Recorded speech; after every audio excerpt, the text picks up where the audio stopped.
물어보죠. 이런 증상을 가지고 한의원에 저한테 오면은 이런 지 얼마나 됐나요? 그럼 뭐 2주가 됐다느니 막 이런 분들 계세요. 근데 매번 얘기하죠. 다음번엔 아프면 바로 오세요.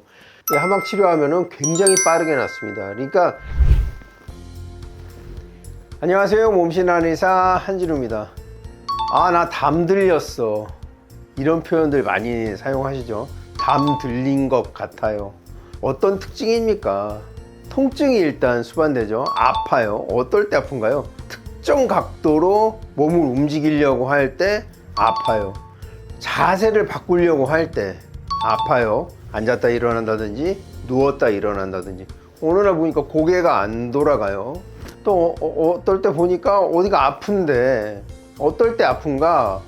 기침할 때 아파요. 재채기 할 때 아프고 웃을 때 아프고 말할 때 아프고 화장실 가서 대변 보려고 배에 힘을 주면 아프고. 이게 공통된 상황이 뭐냐면 배에 압력이 올라갈 때, 복압, 웃을 때, 기침할 때, 재채기 할 때, 똥 누려고 힘 줄 때 배에 압력이 늘어나죠.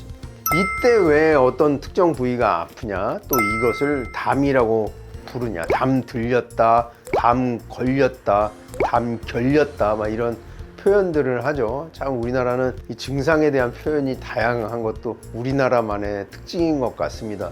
한의학에서 담이라는 말이요, 굉장히 포괄적인 단어입니다.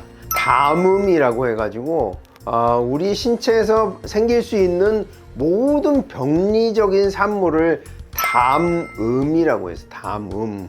약간 담음이라는 건 약간 액체를 의미하기도 하고, 이게 이제 뭐 고체처럼 좀 단단해지면 적취, 담적 막 이런 표현들을 쓰게 되죠. 그런데 우리가 담 들렸다의 담, 이 담이라는 그 한자를 이렇게 풀이를 해보면은요, 병질엄자, 모든 질병에 이렇게 들어가는 병질엄이라는 그 뚜껑 같은 게 있어요. 예.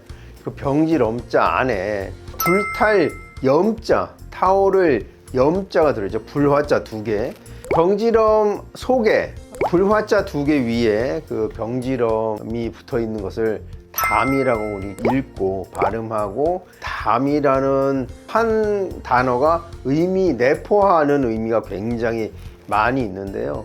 지금으로 보면 병질엄이라는 거는 질병이란 뜻이잖아요. 질병 내지는 증상인데, 그 안에 불화 2개, 불타오를 염자는 염증을 의미한다고 할 수도 있습니다. 염증이라는 것은 무엇입니까? 한의학에서는 홍, 종, 열, 통 이렇게 말을 하죠. 붉게, 어디 염증이 생기고 그러면 일상 보통의 피부보다 붉어지죠. 홍, 종, 부어올라요. 붉게 부어오릅니다. 열, 만져보면 뜨끈뜨끈해요. 통, 아프죠. 홍종, 열통, 이 4가지 특징을 가지고 있는데요. 이처럼 병질엄에 불타오를 염을 해서 염증을 이 담 또는 담음이라고 하지 않았나, 이 염증을 담이라고 표현했을 것도 한번 추측을 해 볼 수가 있죠. 워낙에 이제 한의학의 가장 좀 어려운 점이 어떤 용어가 상대적이에요. 이 상황에서는 이것을 의미하고 어떤 상황에서는 또 다른 것을 의미하고, 참 언어가 그때는 좀 다양하지 않았던 것 같아요. 그래서 한의학의 큰 좀 어려움 중에 하나가 그 용어가 내포하고 있는 의미가 출처마다 약간 다를 수가 있는데요. 어찌됐건 우리가 담 들렸다고 하는 거, 그 특징이 이제 아픈 거죠. 아프고 염증, 우리로 보면 염증. 제가 보는 견해에서 우리가 담 들렸다고 하는 것은 대부분은 근육의 손상입니다.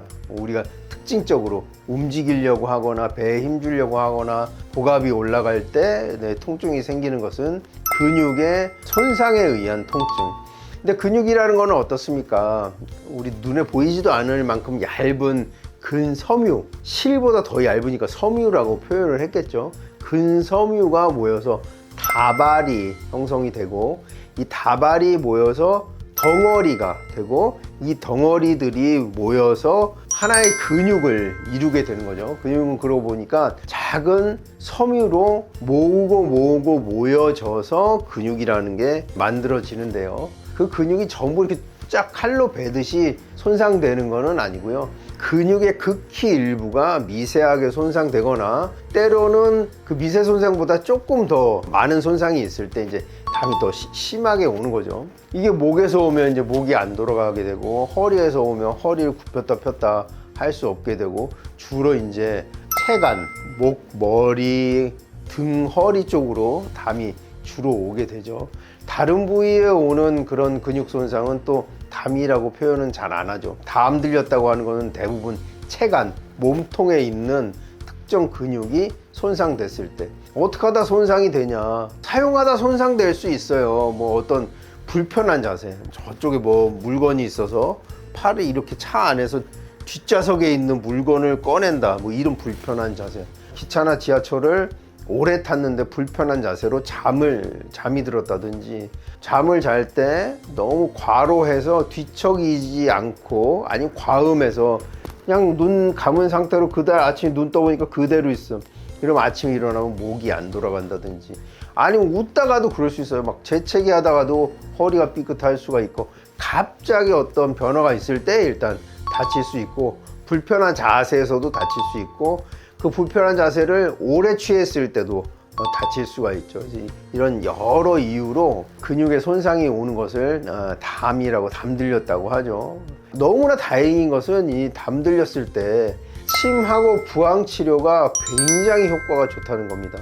이렇게 한의원에서 진료하다 보면 이 목이 돌아가지 않아서 오는 분들 굉장히 많습니다. 이게 우리 한의학에서는 이게 항강, 목이 뻣뻣하다. 그래서 제가 뭐 목뻣뻣 증후군이라는 말도 만들어 놨는데 아무도 알지 못하죠. 하여튼 한강증이라는, 뭐 자고 일어났는데 고개가 돌아가지 않아요. 이런 현상을 또 뭐라고 불렀냐면 낙침이라고 불렀습니다. 낙침. 베개에서 머리가 떨어지면 이런 증상이 올 수 있다, 이렇게 해서 낙침이라는 증상으로 말하기도 하고 한강이라는 이름으로 말하기도 하는데요. 물어보죠. 이런 증상을 가지고 한의원에 저한테 오면은 이런 지 얼마나 됐나요? 그럼 뭐 2주가 됐다느니 막 이런 분들 계세요. 근데 매번 얘기하죠. 다음번엔 아프면 바로 오세요.